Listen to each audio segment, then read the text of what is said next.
बिस्मिल्लाहिर्रहमानिर्रहीम, अस्सलाम वालेकुम। मैं हूं शकील मलिक।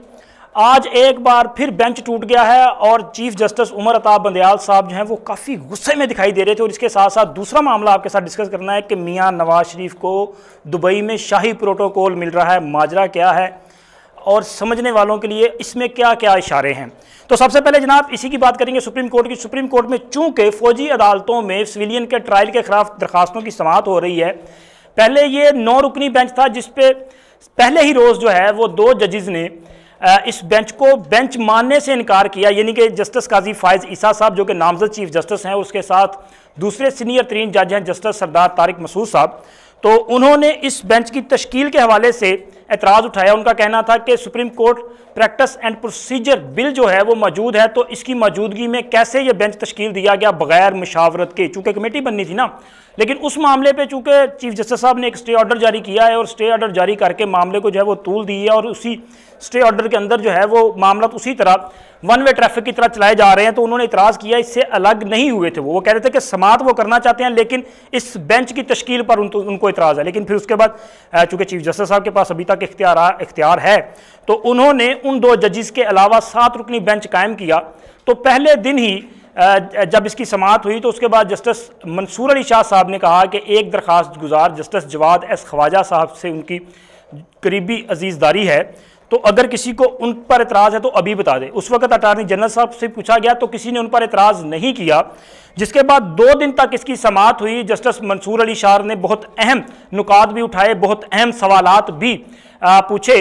तहम आज जैसे ही इस केस की समाअत का आगाज़ हुआ तो वफाकी हुकूमत की तरफ से इस पर एतराज़ कर दिया गया।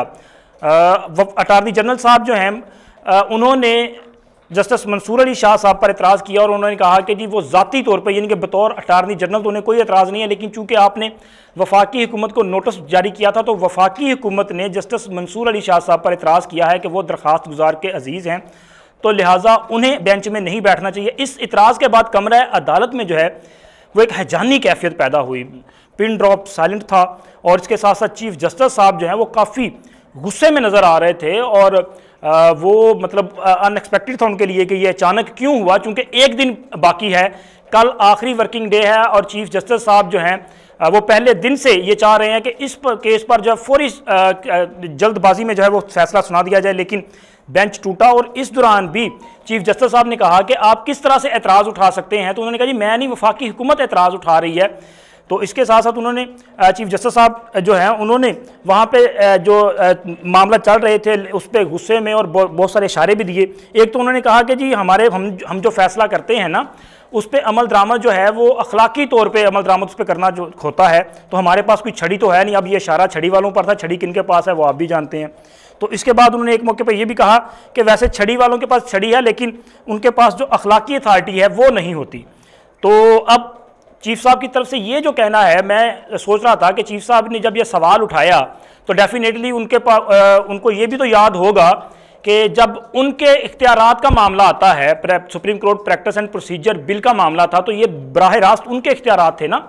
तो उस पर इस केस पर उन्होंने अपनी सरबराही में बेंच क्यों कर कायम कर दिया, उस वक्त भी तो अखलाकी अथॉरिटी जो है वो सोचना चाहिए था। इसी तरह उनकी सासू माँ की जो ऑडियो का मामला था, ऑडियो लीक्स का जो, उसमें भी उनको सोचना चाहिए था, वो उस बेंच में क्यों थे। इसी तरह उनके जो ब्रदर जजेस हैं उनके साथ जो बैठते हैं, उनकी ऑडियो लीक्स का मामला था, कुछ करप्शन के इल्ज़ाम थे, उसमें उन्होंने उन जजेस को अपने साथ बिठाया और ख़ुद बैठे और स्टे ऑर्डर जारी कर दिया। तो ये सारी चीज़ें जो है फिर अखलाकियात अगर दूसरों के लिए है तो मेरा ख्याल है कि फिर अपने लिए भी सोचना चाहिए कि अखलाकियात जो है। लेकिन खैर वो चाह रहे थे कि मंसूर अली शाह साहब इस बेंच में बैठें और हम इस केस को मंतकी इंजाम तक फौरी पहुँचा दें। लेकिन मंसूर अली शाह साहब जो हैं वो एक बड़े ज़रफ़ वाले जज हैं बतौर chief justice Lahore high court. चूँकि मैंने यहाँ पे उनको कवर करता रहा हूँ एक रिपोर्टर के तौर पे, तो मैं समझता हूँ कि वो जो है वो एक विजनरी जज हैं और उन्होंने लाहौर हाई कोर्ट में बतौर चीफ जस्टिस बेहतरीन इस्लाहात भी नाफिज की थी। तो जब उनकी ज़ात पे एतराज़ हुआ तो उन्होंने कहा जी अब बतौर जज मेरा जो कंडक्ट है वो मुझे इजाज़त नहीं देता कि मैं यहाँ बैठूँ, तो बेंच टूट गया और वो चले गए। लेकिन चीफ साहब ने चूँकि नया बेंच बनाते तो फिर नए सिरे से केस शुरू होता, तो उन्होंने मंसूर अली शाह के बाद 6 रुकनी बेंच कायम कर दिया और अब वो बेंच, जब मैं ये वीडियो रिकॉर्ड कर रहा हूँ तो उसकी समाअत जो है वो जारी है। अब देखें वहाँ पर क्या सूरत हाल बनती है। लेकिन अभी तक मामला जो है वो काफ़ी तनाव की सूरत हाल पैदा हो चुकी है। और ये सूरत हाल जिस तरह पहले हमने कुछ केसेस देखे हैं कि इलेक्शन का केसेस हो, supreme court practice and procedure का केसेस हो, या इसके साथ साथ जो कमीशन बनाया था ऑडियो लीक्स वाला इंक्वायरी कमीशन, ये सारे केसेस जो है ये इन सब से तनाव बढ़ा है, कम नहीं हुआ। अब देखिए इससे क्या सूरत हाल बनती है। अब दूसरी जो खबर है वो है मियां नवाज शरीफ का शाही प्रोटोकॉल। वो इस वक्त दुबई में है और वज़ीर आज़म के त्यारे में बैठ के रहे थे। मैंने अपने एक वीलॉग में आपको पहले बताया था कि नवाज शरीफ का सफ़र जो होगा ना वापसी का, वो एयरफोर्स 1 पे होगा, वज़ीर आज़म के त्यारे में होगा बतौर वज़ीर आज़म, लेकिन वज़ीर आज़म के त्यारे में वापस आएंगे और पाकिस्तान वापसी भी उनकी वज़ीर आज़म के त्यारे में होगी। वो एयरफोर्स 1 में बैठ के ही दुबई से आएँ या लंदन से आएँ, वो उसी से पाकिस्तान आएंगे। तो एक तो ये है कि उनकी वापसी की तैयारी, तो ज़ाहिर सफ़र तो शुरू हो चुका है और उनके रास्ते की जो रुकावटें थी, वो नाहली की तलवार मेरा ख्याल है काफ़ी हद तक वो ख़त्म हो चुकी है। सुप्रीम कोर्ट ने जो मंजूरी दी है बिल की, अब चूँकि सदर साहब तो मौजूद नहीं है, सदर तो इस वक्त सादिक संजरानी साहब हैं, तो सादिक संजरानी साहब की तरफ से किसी वक्त भी दस्तखत कर दिए जाएंगे, ये जो कानून है वो नाफिज हो जाएगा। और मेरा ख्याल है उसके बाद मियां नवाज शरीफ की कानूनी तौर पर जो है नाअहली है वो चूँकि 5 साल पर चली जाएगी और 5 साल तो मुकम्मल हो चुके हैं। तो ये रास्ता काफ़ी हद तक साफ़ है, लेकिन फिर भी उसके अलावा जो हर्डल्स हैं वो ख़त्म करने के लिए कानूनी टीम को हदायत जारी कर दी गई हैं। मियां नवाज शरीफ के इलेक्शन के लिए ही ये सारी तैयारियां हैं। अगर उनकी BA की डिग्री गुम होगी तो उसकी डुप्लीकेट इसीलिए हासिल की गई है ना कि वो इलेक्शन लड़ना चाह रहे हैं।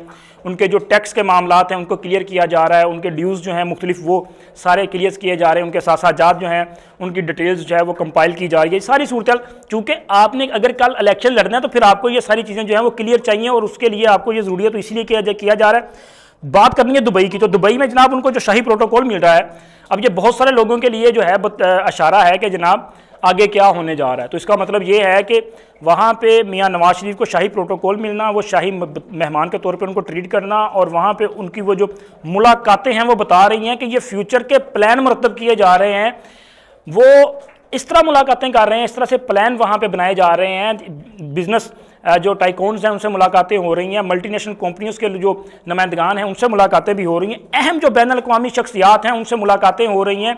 उसमें खित्ते की सूरत हाल, मुआशी सूरत हाल, दीगर मामलात पे जो है वो बातचीत की जा रही है। और इसका मतलब ये है कि मियां नवाज शरीफ जो है वो अगले वज़ीर आज़म के लिए जो है वो तैयारी कर रहे हैं। एक बार फिर वो वतन वापस भी आएंगे, इलेक्शन में कंडक्ट भी करेंगे, उसमें हिस्सा भी लेंगे, और अगले वज़ीर आज़म के उम्मीदवार के तौर पर भी मियां नवाज शरीफ होंगे। और यही जो दुबई में हो रहा है वो इसके इशारे हैं। इसके बाद सऊदी अरब जाएंगे और सऊदी अरब में भी वो बतौर शाही मेहमान जो है उनको ट्रीट किया जाएगा। और ये सारी सूरत हाल जो है वो सब कुछ बहुत वाज़े कर देगी, क्योंकि अगले इलेक्शन के बाद जो है अब मामला इसी तरफ जा रहा है कि मियां नवाज शरीफ जो है मुमकिन है कि एक बार फिर वज़ीर आज़म हो। मिलते हैं अगले वीडियो में एक नई इन्फॉर्मेशन के साथ। अल्लाह हाफिज़।